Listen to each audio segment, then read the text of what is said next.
Hello everyone, एक बार फिर से बहुत बहुत स्वागत है आप सभी का आपके अपने YouTube channel the hope Uttarakhand में। तो देखिए, हम लोग पिथौरागढ़ जिला पढ़ रहे हैं। मैं उम्मीद करती हूँ इसका फर्स्ट पार्ट आप लोगों ने देख लिया होगा। आज हम यहाँ पर देखने जा रहे हैं यहाँ पर दर्रे कौन कौन से हैं। ठीक है, तो दर्रे में आप सबको ही मैं बता चुकी हूँ पहले भी कि दर्रे किसको कहा जाता है। एक जगह से दूसरी जगह जाने का जो रास्ता होता है, जो कि पहाड़ों पर प्राकृतिक रास्ते होते हैं, उसको कहा जाता है दर्रे, और इसको धुरा या फिर पास भी कहा जाता है। ठीक है, तो सबसे पहले आप यहाँ पर देख लीजिए, चमोली और जो आपका पिथौरागढ़ है, इसके बीच में कौन कौन से दर्रे हैं, और इन दर्रों को आप इस तरीके से भी दिखा सकते हैं। ठीक है, रास्ते बना के। तो सबसे पहले यहाँ ऊपर आप देखेंगे, यहाँ पर बारा होती है, फिर मारचोक है, फिर आपका नीचे लातू ढूंगा है, और बीच में आपका कौन सा है, टोपी ढूंगा। ठीक है, तो इनको इसी तरीके से लिख लीजिए, चमोली और पिथौरागढ़। ठीक है, पिथौरागढ़ के बीच के दर्रे। इसमें सबसे पहला आपको क्या लिखना है, बारा होती। दूसरा है आपका मारचोक। तीसरा है टोपी ढूंगा,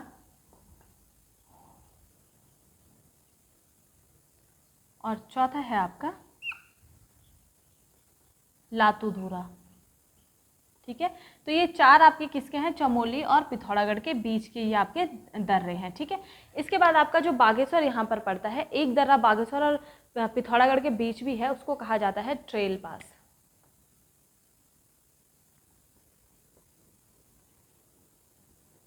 बागेश्वर प्लस पिथौरागढ़, और ये कौन सा है, ट्रेल पास। ठीक है, इसके बाद थोड़ा नीचे आइए, अल्मोड़ा का यहाँ पर कोई रोल नहीं है। नीचे आप जब चंपावत में आएंगे तो चंपावत में भी यहाँ पर एक दर्रा है, और उसका नाम है लासपा। चंपावत प्लस पिथौरागढ़, इसको कहा जाता है लासपा। ठीक है, तो ये दर्रे आपके इस साइड के हो गए, यानी कि जो भी हमारे ज़िले हैं उनके और पिथौरागढ़ जिलों के और उन जिलों के बीच में जो आपके दर्रे हैं वो ये हैं। अब अगर हम तिब्बत की बात करें, इस साइड की बात करें, तो इस साइड भी कुछ दर्रे हैं जो कि पिथौरागढ़ को यानी कि उत्तराखंड को और तिब्बत को जोड़ते हैं। तो यहाँ से क्वेश्चन सीधे ये भी बन सकता है कि उत्तराखंड और तिब्बत के बीच में निम्नलिखित में से कौन सा दर्रा है, या फिर पिथौरागढ़ और तिब्बत के बीच में कौन सा दर्रा है। ठीक है, तो इसमें आपका आता है ऊंटा जयंती, जो भी आपका दारमा, नवी धुरा, ये सारे जो दर्रे हैं ये किस साइड है, इस साइड है। ठीक है, इनको भी आप ऐसे ही नोट कर लीजिए।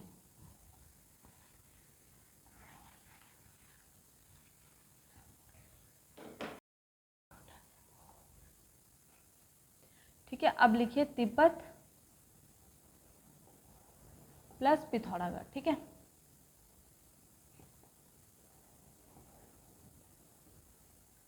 और इसमें सबसे पहला आपको लिखना है यहाँ पर, वो है ऊंटा जयंती। नाम तो आप लोगों ने ये सुने ही होंगे।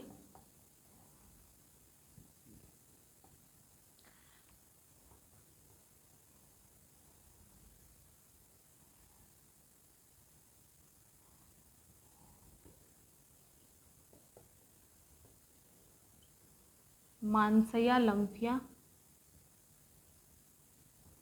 और जो आपका लिपुलेख दर्रा है, जो कि आपका कहाँ पहुँचता है, मानसरोवर तक पहुँचता है, वो भी यहीं कहीं लिपुलेख है। ठीक है, चौथा लिखिए लिपुलेख। ठीक है, गूंजी भी यहीं है,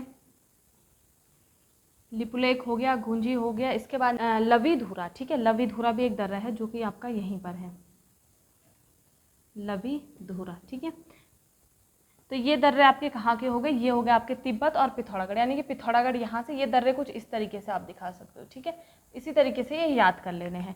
तो लिपुलेख जो दर्रा है, ये बहुत पूछा जाता है एग्जाम में कि जो कौन सा दर्रा है जहाँ से आपका मानसरोवर यात्रा के लिए आप जा सकते हैं, तो वो आपका लिपुलेख दर्रा है, और ये लगभग इस पोजीशन पे होगा यहाँ पे कहीं। ठीक है, तो ये आपके हो गए दर्रे। अब नेक्स्ट आपको हेडिंग डालनी है कि यहाँ पर ग्लेशियर कौन कौन से हैं। ठीक है, तो अब लिखिए प्रमुख ग्लेशियर।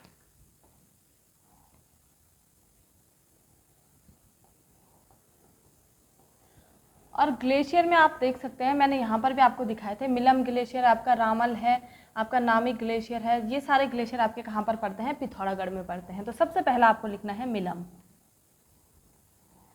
मिलम ग्लेशियर। ठीक है, जो मिलम ग्लेशियर है आपका, ये आपका कुमाऊं का क्या है, सबसे लंबा यानी सबसे बड़ा ग्लेशियर इसको माना जाता है, और इसकी लंबाई की बात की जाए तो 16 किलोमीटर इसकी लंबाई है। ठीक है, तो सबसे पहला पॉइंट लिखिए सबसे बड़ा ग्लेशियर कुमाऊं का, ठीक है, कुमाऊं का भी लिख लेना यहाँ पे, कुमाऊं का सबसे बड़ा। और उत्तराखंड, अगर उत्तराखंड राज्य की बात करें तो यहाँ पे सबसे बड़ा ग्लेशियर कौन सा है, वो पिंडारी है, ठीक है, तो वो चीज़ भी ध्यान रखनी है। कुमाऊं का सबसे बड़ा कौन सा है, मिलम ग्लेशियर है। दूसरा पॉइंट, इसकी लंबाई अगर आपसे पूछ रहे हैं, ऐसे पूछी नहीं जाती लेकिन आपको पता होनी चाहिए, तो 16 किलोमीटर इसकी लंबाई है, ठीक है। तीसरा पॉइंट यहाँ पर क्या लिखना है, जो गोरी नदी आपकी यहाँ पर बहती है, नदियाँ मैंने अभी आपको आगे पढ़ानी है, तो गोरी नदी का जो उद्गम है यानी उसका जो जल स्रोत है वो भी किसको माना जाता है, मिलम ग्लेशियर को माना जाता है। तो लिखिए गोरी नदी का जल स्रोत किसको माना जाता है, मिलम ग्लेशियर को। इसके साथ ही साथ यहाँ पर जो मिलम नदी बहती है उस नदी का उद्गम भी कहाँ से माना जाता है, मिलम ग्लेशियर से ही माना जाता है, मिलम नदी का उद्गम। ठीक, इतनी चीज़ें आपको इस मिलम ग्लेशियर के बारे में पता होनी चाहिए, इस पॉइंट एग्जाम के पॉइंट ऑफ व्यू से ये बहुत इंपॉर्टेंट है। इसके साथ ही साथ जो मिलम नदी है आपकी, वो जो आपकी पिंडारी नदी है उसकी क्या है, सहायक नदी, ये पिंडारी की सहायक है।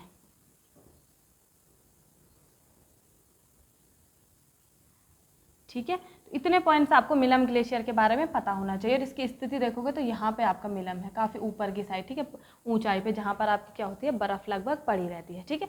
दूसरा ग्लेशियर है आपका नामिक ग्लेशियर, इसी के थोड़ा आप नीचे आएंगे तो यहाँ पर आपको नामिक ग्लेशियर दिख जाएगा। और नामिक ग्लेशियर जो है इसको माना जाता है पूर्वी रामगंगा का उद्गम यहाँ से होता है, ठीक है। दूसरा लिखिए नामिक।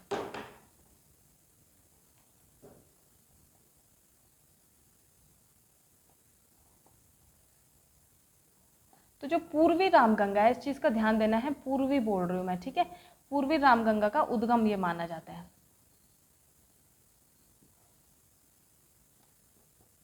ठीक, किसको माना जाता है, नामिक ग्लेशियर को, इस चीज़ को ध्यान रखना है। इसके अलावा और भी यहाँ पर कुछ ग्लेशियर है, जिसमें काली ग्लेशियर है, रालम ग्लेशियर है, पिनौरा है और पोंटिंग है। तीसरा लिख लीजिए काली ग्लेशियर,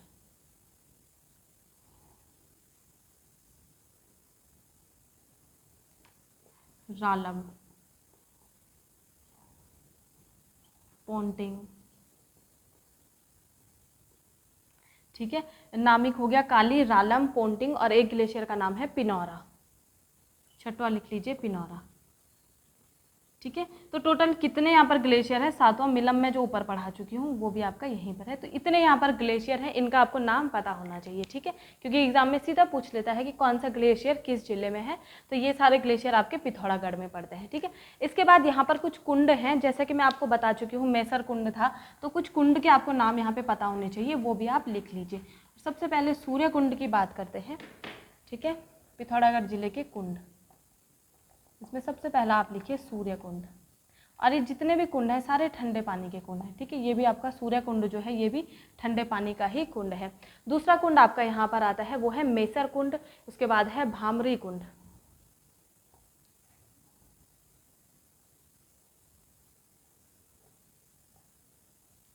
ठीक है, मैसर कुंड है, भामरी कुंड है। इसके बाद आपका आता है पार्वती कुंड, जो आपका कहाँ पर है, इसी छोटा कैलाश यानी ओम पर्वत पर है, नंदा कुंड, और उसके बाद आता है हरदोल कुंड, नंदा कुंड, पांचवा है आपका पार्वती कुंड, और अंतिम है आपका हरदोल कुंड, ठीक है। तो ये कुछ कुंड हैं, इनके नाम पता होने चाहिए कि आपके कहाँ पर है, पिथौरागढ़ में है, ठीक है। इसी के साथ साथ यहाँ पे एक भामरी कुंड भी है, उसको भी आप लिख लीजिए, अच्छा मैंने ये लिख लिया, ठीक है। तो इन कुंडों को आपको पता होना चाहिए। आपको जलप्रपात भी यहाँ पर हैं, वो भी, उनके भी नाम आपको नोट करने हैं।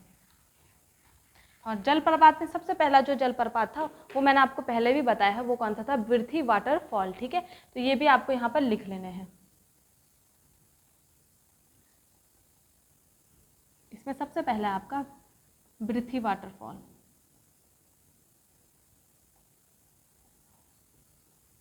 ठीक। नेक्स्ट आपका यहाँ पर आता है मुनस्यारी जलप्रपात, भुरमुड़ी जलप्रपात, मुनस्यारी जलप्रपात,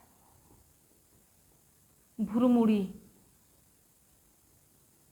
भुरमुड़ी जलप्रपात। चौथा है आपका गरुड़ जलप्रपात, ये कहाँ पर है, बेरीनाग के पास में, ठीक है। इसके बाद पांचवा है आपका जारा जिब्री, और छठवां है आपका सुरिंग जलप्रपात।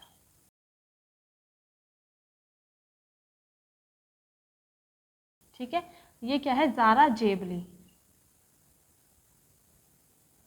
तो ये कुछ जलप्रपात हैं जो आपके कहाँ पर हैं, पिथौरागढ़ में है। तो इनके भी आपको नाम पता होने चाहिए, इससे ज़्यादा यहाँ से कुछ नहीं पूछा जाता है। ठीक है, इसके बाद नेक्स्ट आपको हेडिंग डालनी है प्रमुख बुग्याल।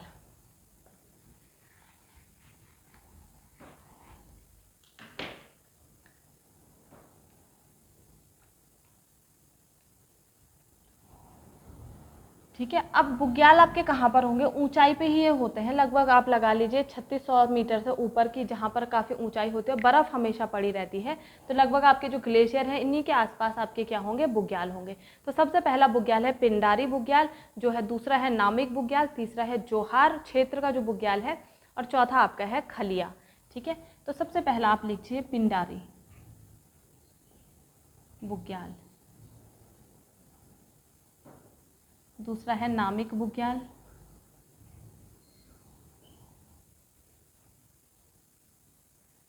तीसरा आप यहाँ पर लिख लीजिए खलिया, खलिया बुग्याल, चौथा आप लिख लीजिए जोहार क्षेत्र का बुग्याल, जोहार क्षेत्र बुग्याल। ठीक है, इसके बाद नेक्स्ट आपको लिखना है यहाँ पे, एक आपका पड़ता है छिपलाकोट, थाला बुग्याल और राहाली बुग्याल।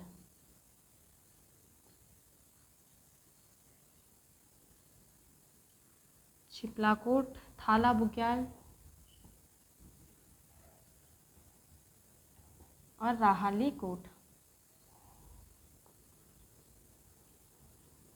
राहली कोट बुग्याल। ठीक है, तो ये बुग्याल हैं जो आपके कहाँ पर पाए जाते हैं, पिथौरागढ़ जिले में पाए जाते हैं। इसी के साथ एक लड़ी पांगती बुग्याल भी आपका कहाँ पर पड़ता है, पिथौरागढ़ में। लड़ी पांगती बुग्याल, इन बुग्यालों के आपको ऐसे ही नाम देख लेने हैं, और आप डेली देखते हैं तो ये याद हो ही जाते हैं फिर डेली देखते देखते। ठीक है, इसके साथ यहाँ भी आप इनको दिखा सकते हैं इसी के आसपास, बट इतना ज़रूरी नहीं है मैप में दिखाना। ठीक, अब बहुत इंपॉर्टेंट आता है प्रमुख जल विद्युत परियोजनाएं, इन सब चीज़ों के बाद हेडिंग डालनी है प्रमुख जल विद्युत परियोजनाएं।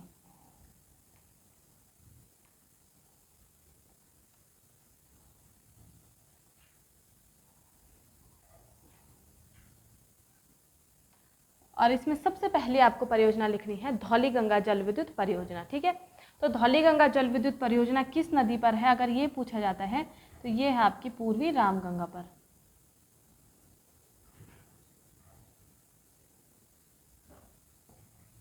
ठीक है, धौलीगंगा जल विद्युत परियोजना किस नदी के किनारे है, तो ये आपका किस नदी पे है, तो ये है आपकी पूर्वी रामगंगा पे। ठीक है, और ये कब शुरू की गई थी, तो ये की गई थी 2005 में, अक्टूबर या फिर सितंबर 2005 है, तो वो आप देख लेना, फिक्स किसी भी बुक में नहीं दिया हुआ है। ठीक है, इसी के साथ अगर इसकी क्षमता की बात की जाए तो 280 मेगावाट की क्षमता है इसकी, 280 मेगावाट की क्षमता है। ठीक है, और ये जो आपकी परियोजना है ये किस तकनीक पर आधारित है, ये है रन ऑफ रिवर तकनीक पर। रन ऑफ रिवर का क्या मतलब होता है, जैसे टिहरी बांध बना हुआ है, एक बांध पर वो है, लेकिन ये चलते पानी पे है। ठीक है, कुछ सुरंगें बना दी गई हैं, उस सुरंगों से पानी डाला गया है, तो उसको कहा जाता है रन ऑफ रिवर तकनीक, रन ऑफ रिवर तकनीक। ठीक है, मतलब पानी रोका नहीं गया है, चलते पानी पर ये जो आपकी परियोजना है ये चल रही है। ठीक है, और ये किसके अंडर आती है, ये आती है NHPC के अंदर। ठीक है, NHPC का क्या मतलब होता है, national hydro electric power corporation. अगर NHPC की फुल फॉर्म आपसे पूछी जाए या फिर ये पूछा जाए किसके अंडर ये आती है, तो इसकी फुल फॉर्म होती है नेशनल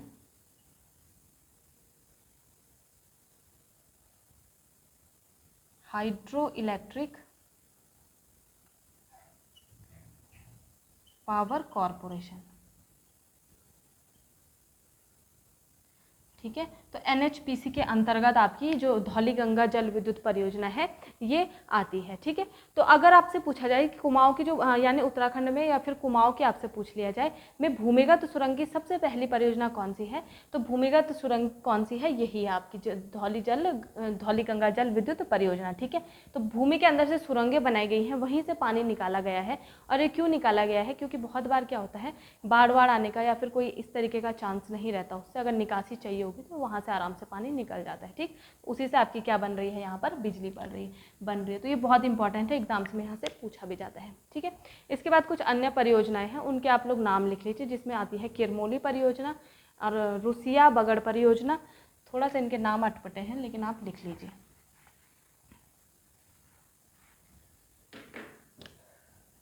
किरमोली, रुसिया बगड़,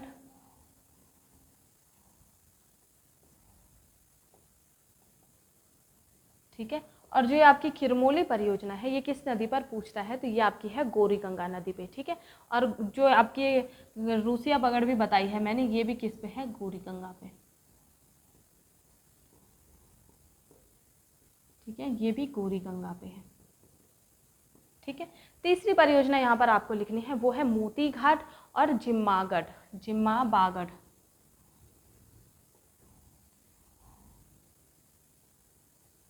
जिम्माबाद या जिम्माबागढ़, इस तरीके का कुछ इसका नाम है। और नेक्स्ट आपकी आती है वो है मोती घाट।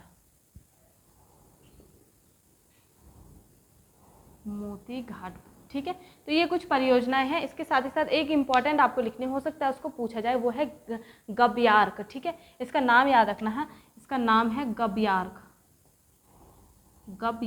ठीक है।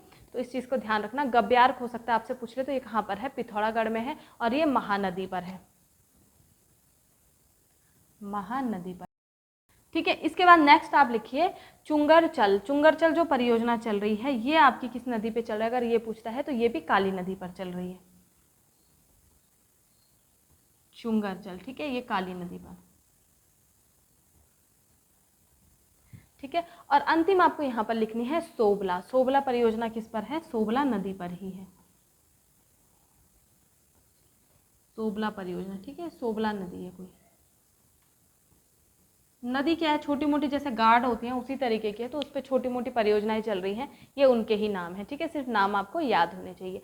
अब यहाँ पर कुछ यात्राएं चलती है, जैसा मैंने आपको कैलाश मानसरोवर कल बताया था, तो एक दो यात्राएं यहाँ पर पिथौरागढ़ में और हैं, और ये बहुत अच्छी यात्राएं हैं। अच्छी का क्या मतलब है, पौराणिक टाइप की यात्राएं हैं जो पुराने समय से यहाँ पर चल रही हैं। उसमें सबसे पहला नाम है हिल यात्रा का, यात्राएं आप लिख लो, हिल यात्रा। ठीक है, हिल यात्रा या फिर हिल यात्रा आपको बोलेगा। और जो ये हिल यात्रा है ये मुख्यतः किससे संबंधित है, जो आपके कृषक होते हैं या फिर पशुपालक हैं उनसे ये संबंधित होती है, उनसे संबंधित है मतलब। ठीक है, कृषक और पशुपालक,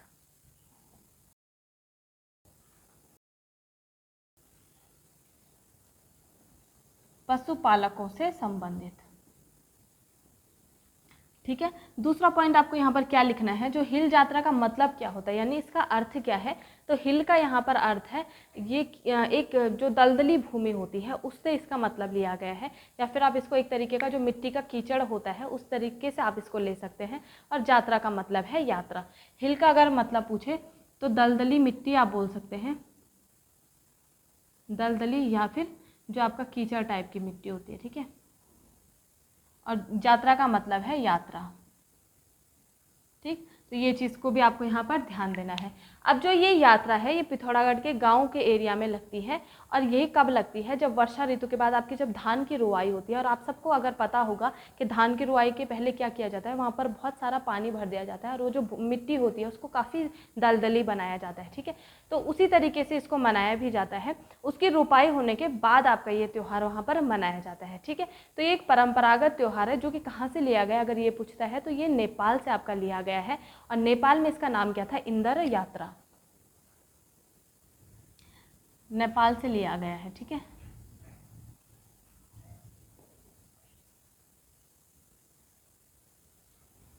और वहां पर इसका नाम क्या था, इंदर यात्रा,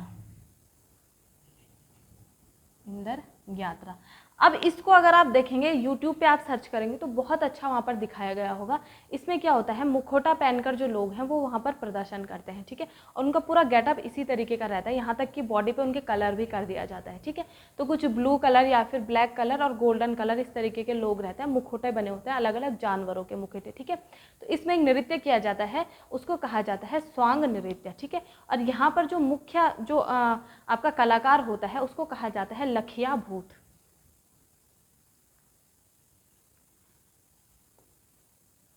मुख्य कलाकार ही उसको बोल सकते हैं। तो उसने एक ड्रेस पहना रहता है, इसको बोला जाता है लखिया भूत। उसमें बहुत बड़ा इसने मुखौटा पहना रहता है जो कि एक राक्षस टाइप का मुखौटा है और उसमें काफ़ी लंबे बाल भी होते हैं।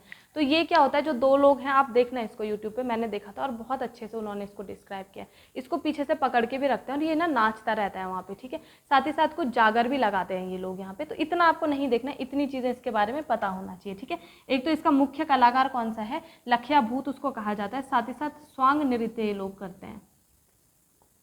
अगर नृत्य आपसे पूछा जाए कौन सा किया जाता है तो स्वांग नृत्य इसमें किया जाता है, ठीक है। तो इतनी चीज़ें आपको जो हिल यात्रा है इसके बारे में पता होनी चाहिए, ठीक है। तो ये आपकी हो गई हिल यात्रा। दूसरी आपको लिखनी है दयोरा यात्रा। ये भी काफ़ी इंपॉर्टेंट है, पूछा जाता है आपसे एग्जाम में, ठीक है। इसको हटा देते हैं, अब इसका काम हो चुका है। दूसरी लिखनी है दयोरा। दयोरा यात्रा क्या होती है, एक तरफ की आपको इसको कह सकते हैं आपकी देव यात्रा टाइप ही होती है और ये लगभग 1 से 1.5 साल तक चलती है। लोग अलग अलग मंदिरों में जाकर दर्शन करते हैं, ठीक है।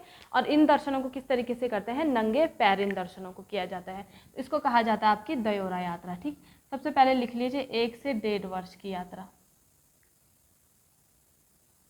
और ये यात्रा नंगे पैर की जाती है, ठीक है, नंगे पैर की जाती है। इसके बाद तीसरा यहाँ पर एक उत्सव मनाया जाता है जिसको कहा जाता है कंडाली उत्सव। कंडाली उत्सव या फिर कंडाली महोत्सव इसको कहा जाता है। और ये उत्सव जो होता है ये प्रत्येक 12 वर्ष में होता है,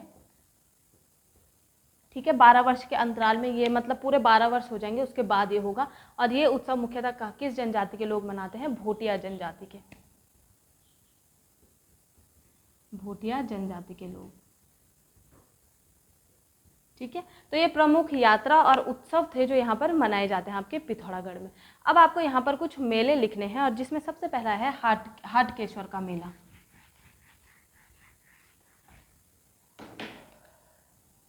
प्रमुख मेले। अब मेलों से कैसे क्वेश्चन पूछा जाता है कि जो भी मेले का नाम लिख लेगा। अगर हाटकेश्वर मैं बोल रही हूँ तो हाटकेश्वर मेला किस जिले में लगता है या फिर कब ये मेला लगता है, इस तरीके से यहाँ से क्वेश्चन पूछे जाते हैं, ठीक है। तो हाटकेश्वर का जो मेला है ये शिवरात्रि में लगता है और ये पिथौरागढ़ के गंगोली हाट में लगता है।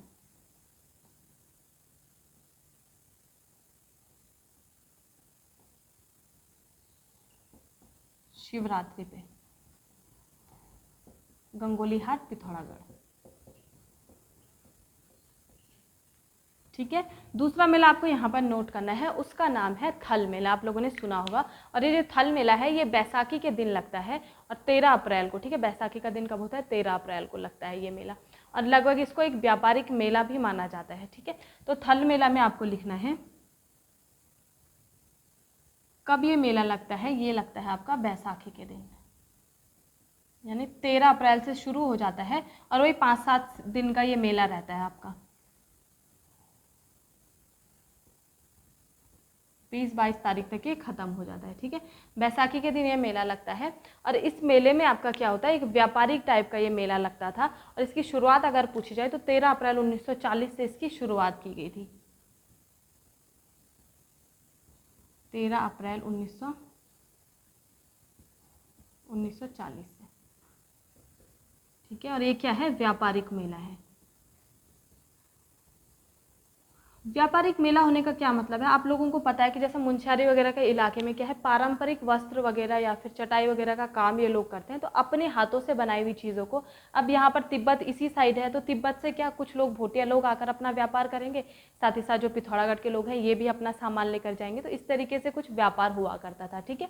इसी के साथ लगभग कितने दिन का ये है आपका, 4 दिन का मेला। और पूर्वी रामगंगा के तट पर यह मेला लगता है,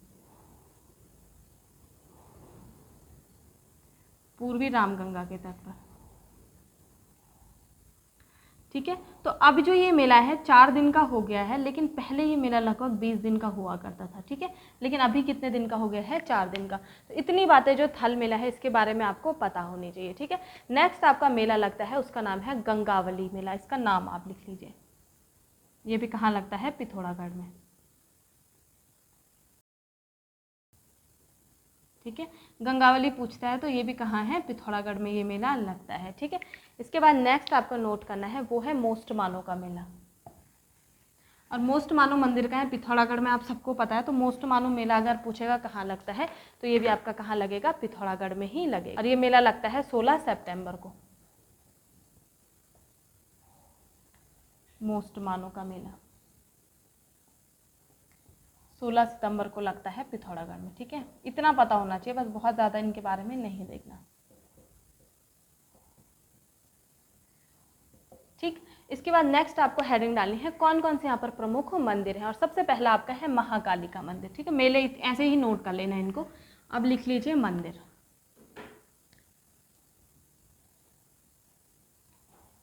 प्रमुख मंदिर आपको लिखने हैं। इसमें सबसे पहला मंदिर आपका आता है महाकाली मंदिर, या फिर इसको हाट काली का मंदिर भी कहते हैं, जो मैंने आपको कुछ कल की वीडियो में बताया था। और ये कहाँ पर लगता है? गंगोली हाट में।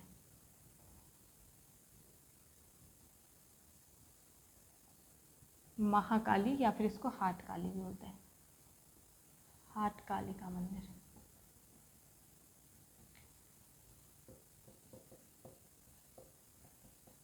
ये गंगोली हाट में है। ठीक है, यहीं पर आपका दूसरा मंदिर कौन सा है? ये है आपका पाताल भुवनेश्वर मंदिर, जो मैंने आपको कल भी बताया था।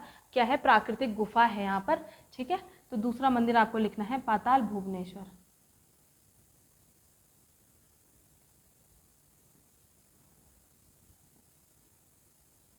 ठीक है, इसके अलावा यहाँ पर आपका जो है मोस्ट मानो मंदिर है, जो अभी मैंने बताया था आपको, वहाँ पर मेला भी लगता है। और ये कहाँ पर है? चड़ांग पिथौरागढ़ में है।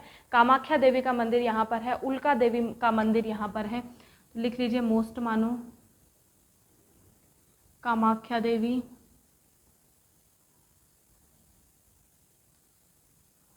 उल्का देवी,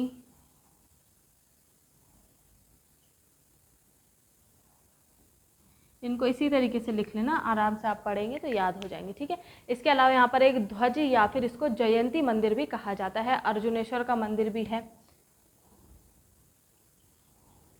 ध्वज ऑब्लिक जयंती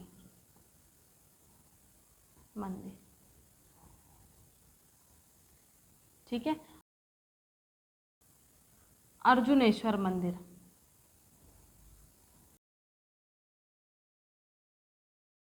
आठवां लिखना है आपको श्रीकोट मंदिर।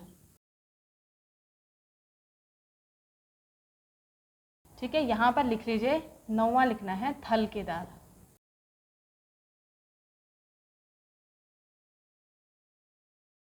ठीक, 10वां आपको यहाँ पर लिखना है तालेश्वर मंदिर।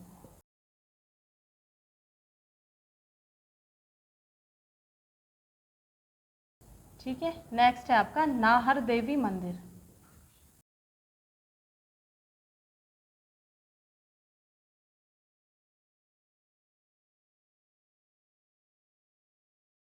ठीक है, और एक यहाँ पर बेरीनाग का मंदिर भी है, जो कि बहुत फेमस है। और ये भी एग्जाम में बहुत पूछा जाता है कि बेरीनाग का या फिर नाग मंदिर कहाँ पर है। तो ये आपका कहाँ पर है? पिथौरागढ़ में है। ठीक है, ठीक है, नेक्स्ट है आपका कोटगाड़ी देवी का मंदिर। और ये जो मंदिर है ये किसका है? भगवती का मंदिर है। माता भगवती बोल सकते हो आप, देवी भगवती का। ठीक है, बहुत फेमस मंदिर है और ये भी काफ़ी इंपॉर्टेंट है आपके एग्जाम के पॉइंट ऑफ व्यू से। नेक्स्ट आप लिख लीजिए कालामुनि मंदिर।